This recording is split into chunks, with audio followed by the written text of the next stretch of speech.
লাউয়াচড়া চুস্কিটের বড় ভাঙনটি মেরামত করে দিলেও এর ঠিক পূর্ব পাশে নতুন করে ভেঙে যাচ্ছে চোরার প্রতিরক্ষা বাঁধ।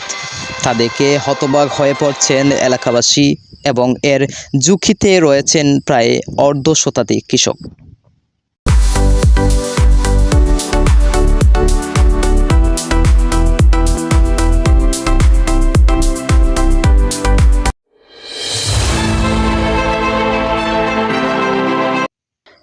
দর্শক, নিউজ 20D এর পক্ষ থেকে সবাইকে স্বাগত জানিয়ে আপনাদের সাথে আছি আমি রাসেল। এতক্ষণ বলছিলাম 7 নং আদমপুর ইউপি 6 নং ওয়ার্ড সোনগাঁও গ্রামের লাউয়াচড়া চুস্কিটের প্রতিরক্ষা বাঁধের কথা। ময়লা আর আবর্জনায় ঢাকা লাউয়াচড়া উজানের পাহাড়ি টলে প্রতিরক্ষা বাঁধ ভেঙে পানি ঢুকে লোকালয়। এতে এলাকাবাসীর বাসাবাড়ি সহ ব্যাপক ক্ষয়ক্ষতির সম্মুখে পড়তে হয়েছিল। এদিকে প্রায় শতাধিকের উপরে কৃষি জমিগুলোতে বালির কণা উঠে মরুভূমিতে পরিণত হয়। অবশেষে 7 নং আদমপুর ইউপি চেয়ারম্যান মোহাম্মদ আফজাল হোসেন বাঁধটির মেরামতের কাজ সম্পূর্ণ করে দেন।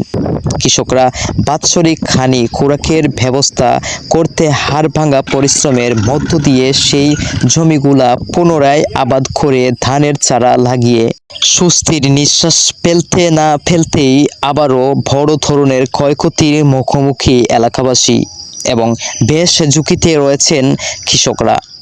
পুরাতন ভাঙনের ঠিক পূর্ব পাশে 35 থেকে 40 ফিট প্রতিরক্ষা বাঁধ ফাটল ধরেছে এবং বাঁধের মাটিগুলো ধসে পড়ে যাচ্ছে।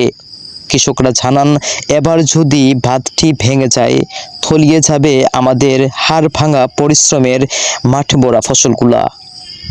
তাই আমাদের বাৎসরিক খোরাক রক্ষা করার জন্য 7 নং আদমপুর ইউপি চেয়ারম্যান মোহাম্মদ আফজাল হোসেন সহ স্থানীয় মহলের কাছে বিনীত আবেদন জানিয়েছেন কৃষকরা।